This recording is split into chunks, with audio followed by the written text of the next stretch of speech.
I was going to film a choose my next read with me, and then I realized that I haven't done a book haul for all of the books that I've bought that I wasn't supposed to buy, but I did anyway because that's my life. Um, so we're doing a haul.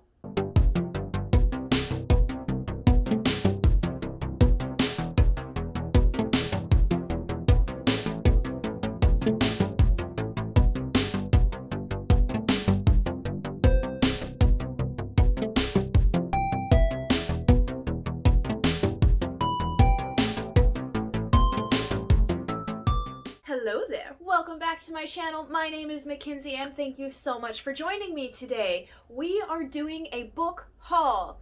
Yes, this is not a correct video. In a video that I posted in January of this year, I talked about my goals and how one of those goals was to not buy any more books and really just stick to my book subscription boxes, so I'm not spending too much money on books and I can actually read my backlog instead of just having my backlog. And that is a great goal to have, and I think there's something that we need to address in regards to hauling books, and really maybe just hauling anything. When you have mental disorders going on, a lot of the times you feel like you're out of control. And one place that you do seem to have control consistently is staying up late and where you spend your money. Now, it sucks so much living in America and having to spend almost my entire paycheck on rent. But what doesn't suck is that extra money that I have, I can spend it on whatever I want. And when I have the mental disorders that I do, it makes it a little bit more difficult for me to say no, to not purchase anything even though I know it's going to give me that immediate happiness. So a lot of things were happening in January. It was kind of difficult for me to kind of have my mental state in order, so we bought books. And you know, I'm not going to feel too bad about this video either because book hauls do very well on anyone's channel. So we're just going to talk about some books. I'm going to talk about why I bought them, and a few of them I've already read, so we'll talk a little bit about that as well. Alright, we'll start with the two books that I bought because this is how I rationalize this to myself. I bought these two books because I wanted to join in on some book clubs for January, and they chose books that A, I wanted to read, but B, I didn't have, and C, I convinced myself that I needed to buy them. I could not listen to an audiobook, nor could I just get them from the library. I convinced myself I needed them, okay? I'm sorry. I'm not sorry. I'm not going to apologize to you. I didn't spend your money. This is what I did. The first book I bought was The Year of the Witching by Alexis Henderson. So this was for the Busy Bee Book Club in January, hosted by Erin over on her channel, link in the description. I'm really happy that I got this book. It was really interesting to read. It was very cult-like. I really did enjoy this. It's just, I also think that I could have waited. But it was really good. So this book is about our main character, Emmanuelle, and she kind of lives in this cult-like, fanatical town, and there's some witchiness going on, and she's kind of the basis for that. So really interesting, really intriguing. I think I gave this a 4 stars, so it definitely wasn't not worth it. I just probably shouldn't have bought it so soon. And I definitely shouldn't have rationalized buying it over a book club. But we did it twice. I also bought The Shining by Stephen King. This is from the Late Night Book Club hosted by Noelle, Elias, and Joel. Links down in the description. I'm not too upset about having bought this book, mainly because I've never read The Shining. I love the movie. I really want to start more of my Stephen King journey, and I tried to start it with it, and it's too long. So we started with The Shining. Did I enjoy it? As the horror aspects, yes, it was very enjoyable. It was also very long and also a little bit racist and a little bit misogynistic as well. So we bought books for book clubs. And after that, I realized, you know, maybe I don't want to buy books for book clubs because they're reading a lot of books that maybe I don't necessarily want to read. And hey, if they're reading a book I want to read, we can time it. I don't know. buying buying books for the book clubs did not bring me as much joy as just buying other books, okay? The next book that I bought was Becoming by Michelle Obama. Now, follow me on this train of thought, okay? Becoming by Michelle Obama is already in paperback, but Promised Land by Barack Obama just came out, right? And it's in hardback, and I wanted that almost immediately. I asked for these two books for Christmas. I didn't get them. I wanted both of them in hardback because I thought that I would be able to get a Promised Land before it came out in paperback. So I got the hardback cover of Becoming by Michelle Obama instead of the cheaper version, which is in paperback. It's something that I will probably never do again. I did read this book also already. It was very good. It was really touching. It was really nice. Michelle Obama is kind of like this motherly figure. It was really nice to understand her life, her family's life, where they were at within the political climate while Barack was president, and then also seeing what her life and Barack's life was like before the presidency and who they were as people, even before that, before politicians. So it was really cute, really sweet. I really did enjoy it. I just wish I didn't get it in hardcover. Alright, the next 3 books I bought because another one of my goals was to read more nonfiction this year. And I rationalized to myself, well, I don't really have a lot of nonfiction, and we can't get audiobooks for some reason, and we can't go to the library for some reason. So I decided to accumulate some nonfictions. Let's go. Alright, I got Promise Me, Dad by Joe Biden. Mainly because, follow me, okay? I'm not a centrist. I did vote for Joe Biden. However, I really just wanted to get to know a person who was leading my country, and I've kind of come to realize that maybe I like to be more engaged with who these politicians are as people. It makes me understand their point of view more, and it makes me, it takes away a lot of the xenophobia when you're able to understand someone. Correct? Correct. So I picked this book up mainly because I'm not a centrist and I'd like to know more about Joe Biden. Joe Biden. Also, this book focuses on his life as the vice president, also when his son lost his life. So I was particularly interested in reading that part of his life as well. And in line with reading about people who are now in charge, I also picked up Kamala Harris, The Truths We Hold, An American Journey. How cute is her sweet little face on the cover of that book? How many people, Michelle Obama is absolutely gorgeous, but Kamala Harris as well. And she put it's not her little girl, she's a little girl on the cover. Harris also comes from California. She was a leader in California, so I'm very interested to read more about her because, honest to goodness, I don't know if I've heard of her before this election, the presidential election. I'm sorry. I'm talking about as if America is the center of the world, and it's not. I haven't heard about Kamala Harris previous to the American 2020 election. There you go. I'm sorry. Also, I picked up My Own Words by Ruth Bader Ginsburg. This I picked up mainly because she is kind of inspiring to me. I love everything I've heard about her, as well as this has a lot of transcripts, it has a lot of stuff from court that of course has already been released to the public, but it's now all together. And if you get the audiobook, which I have because I've realized you can do that now, if you pick up the audiobook, Ruth Bader Ginsburg she also narrates this, so it's very exciting. Okay. The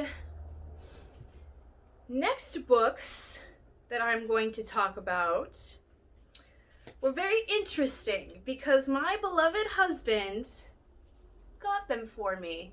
I told him about these books. I told him I wanted the specific Barnes & Noble editions of these books, and I was going to put them on a hold. And he came home with them.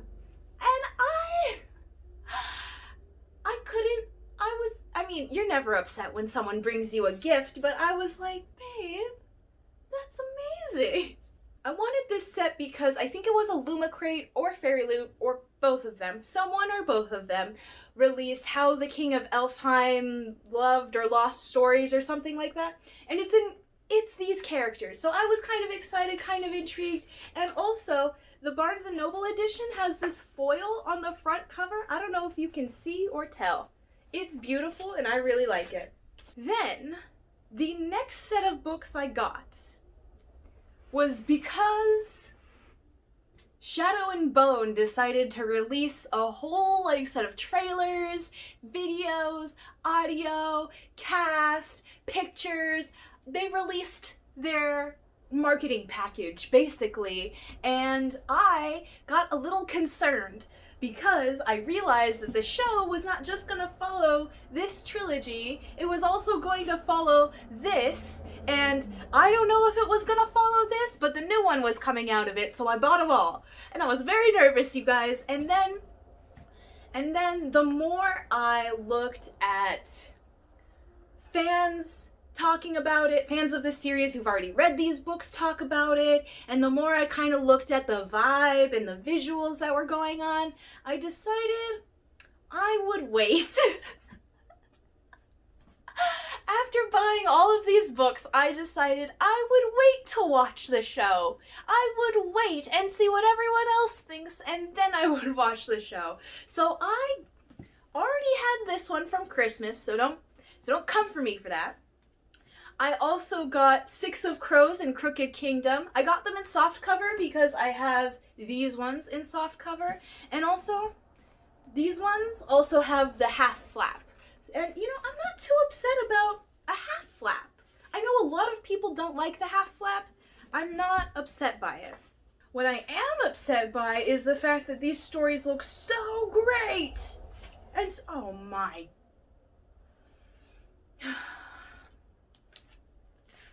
I love a map. Are you kidding me? I love a map. Face your demons or feed them, you guys. Alright, so I feel like I'm officially caught up in the Grishaverse for Leigh Bardugo, aside from, what's the next one coming out? Oh god. And that was the rough one too, right? So I went to Barnes & Noble and I was like, I'm gonna get the rest of the Shadow and Bone stuff. And then this one's there. And then Rule of Wolves is in hardcover, you guys. Also, I want to say that when these book boxes come out with exclusive editions, they do something interesting. Because even if I'm not buying the exclusive edition, and I know I'm not the only one because I'm not that unique, but even if I'm not buying that exclusive edition, I go out and find some of the same book of a cover that I would like or something. Like, why? I don't understand. Mental health. Yeah. These group of 4 books I bought because... Do you love how I'm doing this? I love the reasoning for these videos. Alright. I went to Barnes & Noble because my neighbor was super, super loud and she was yelling and banging around, so I was like, I need some space from my neighbor, basically. So I went to Barnes & Noble and they had a sale, you guys! They had a BOGO, buy one, get one 50% off. So I did. I did. I got The Only Good Indians by Stephen Graham Jones. I was actually really excited for this one because this book was really popular in BookTube in October of 2020, and it was the one that I was really excited about reading but never actually got to it. So I'm really excited that I have it now. I got Call Me By Your Name because I feel like I've heard people say nice things about it, and then I saw something, a picture about this guy. It was a picture of the words in this book, and the words were describing a peach like a rape victim, and it made me nervous. So I haven't read it yet. I'm a little nervous to read it, and that's all I can say. That's all I can say about it. I also got The Secret History by Donna Tartt. I picked this one up mainly because I've heard that the blueprint for Dark Academia is either this book or Vita Nostra, which I am planning on. I want to read it, but you know, trying not to buy any more books, and we've already failed. So we'll attempt this one, and then we'll pick up Vita Nostra, and we'll see how it is. However, I feel like my only real encounter with dark academia was A Discovery of Witches and that whole series. And while I did like the dark academia parts of it, I feel like the overarching story and the relationship and the romance ruined that entire trilogy for me. So I am more excited to read just dark academia and see what that genre's about. I also picked up The Bluest Eye by Toni Morrison. So this one I got because I've read no Toni Morrison at all. I feel like that is just a crying shame and I need to rectify it immediately. Also, I am wanting to find a few authors and go back and read all of their backlist. And that's basically what I'm trying to do with Toni Morrison. I've agreed on Toni Morrison and Agatha Christie so far to just go back and read their whole backlist. But I already have a few Agatha Christie and I had no Toni Morrison. So we got this one as well. These books I bought at Target, and I really had no other reason for buying them aside from I really wanted them, and I could not convince myself to put them back before I got to the register. So I have them now. The Hate U Give by Angie Thomas. I have not read this. I've heard about it all over the place. I've also know that Concrete Rose is already out. Yeah, I think it's already out. Which is also exciting. It's something that I do want to read as well. And mainly, I kind of want to know what the fuss is about. An emotion was evoked through the cover. I picked up on that emotion, and that's why I wanted to read the book, right? Anyway, the first sentence on the inside cover says, 16-year-old Star moves between two worlds, the poor black neighborhood where she lives and the fancy suburban prep school she attends. And that's kind of something that's very interesting to me. I think it's something that a lot of people of color go through, where they're trying to figure out how they're supposed to be or how they're supposed to act when they do live in poorer situations, but are also trying to get out of those situations through education. I think it is an interesting story. I can't wait to see what happens.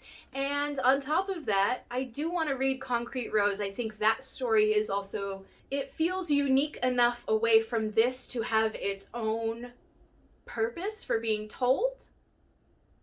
And they both really intrigue me. They both make me feel emotional. So why not? All right, Black Buck by, who's this by? Matteo Ascaripour. Matteo Ascaripour. I'm sorry if I'm not saying it correctly. Matteo Ascaripour. Black Buck. This was a book that I saw immediately after filming my mood and releases, I think in January or February. I immediately saw it after I filmed that, and I was like, dang it, I am excited for this book. And so when I found it at Target, I really just kind of needed it, right? Okay, so this guy, Darren, he works at Starbucks. He meets a CEO, and then he tries to start working in business, and he kind of feels a little bit intimidated, right? As being the only person of color in the room, basically. So he starts to reimagine a persona for himself, and then kind of his world collides. And it feels like this very sweet contemporary about people of color trying to make it in the world, but it also seems as if this is going to be a discussion on living simply.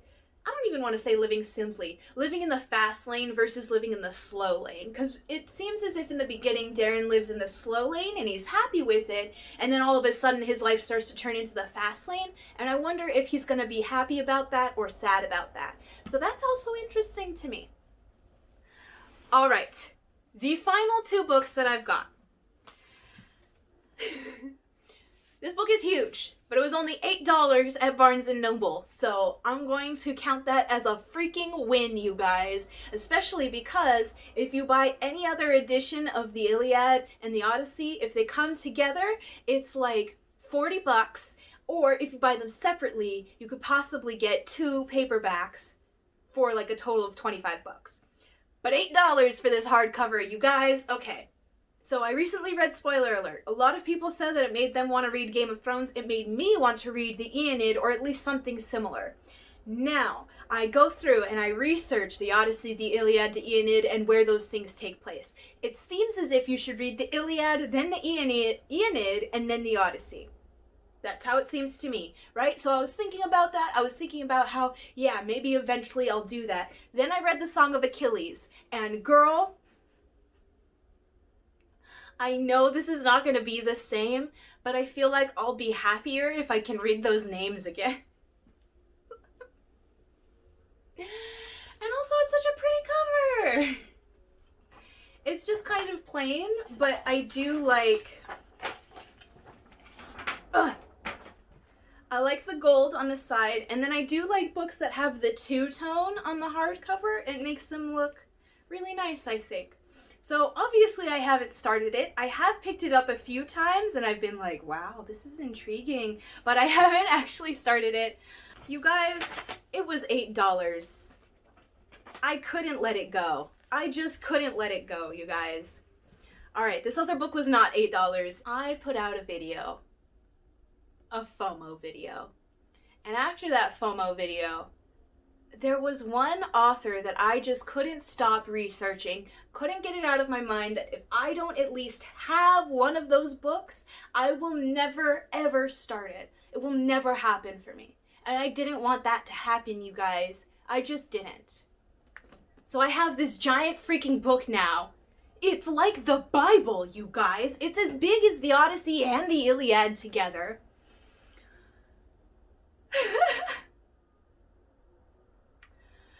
The Way of Kings by Brandon Sanderson.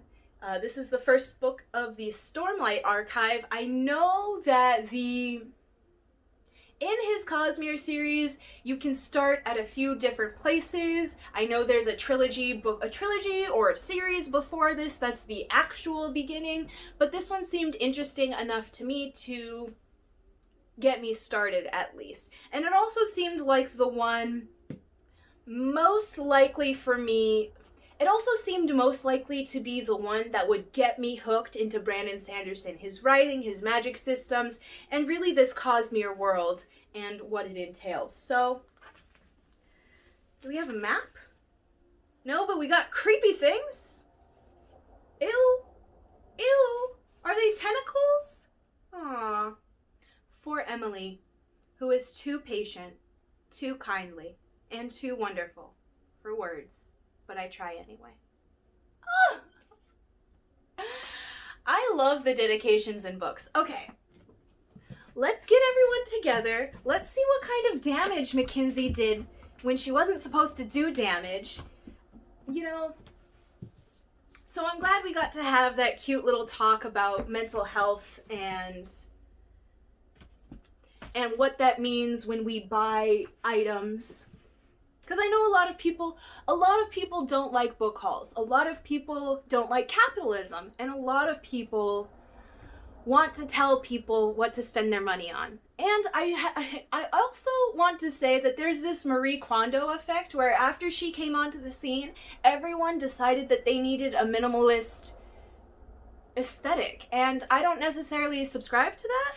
And I also definitely don't subscribe to telling collectors that, hey, maybe you should get rid of some of your collection. So maybe the next time we see someone do a book haul, we can think about their mental health. Or, you guys, this is not funny. I'm sitting down. Maybe we can think about their mental health or how we can help them as a community. Instead of buying books, we can help them feel like they've achieved some sort of happiness just by finishing a book. I don't know what I hope to achieve with this video. I guess mainly just letting you know that there are other reasons why people might want to buy a book, and a lot of the times it really doesn't... I'm trying to talk. Rude? But yeah, I mean, kind of a little bit of a confession. My mental health and my mental disabilities make it a little bit harder for me to not buy books frequently. But, you know, I bought these books in January, and that was it. And it's like the second week of March, so I didn't buy anything in February, And I don't plan on buying anything in March. So we're just gonna take our lumps and keep on moving. And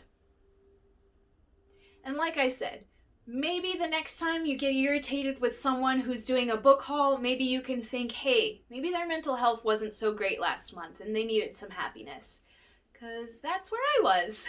So thank you for joining me in this video. Thank you for listening to my very honest confession about why I buy the books that I do. And I hope to see you in the next one. Bye!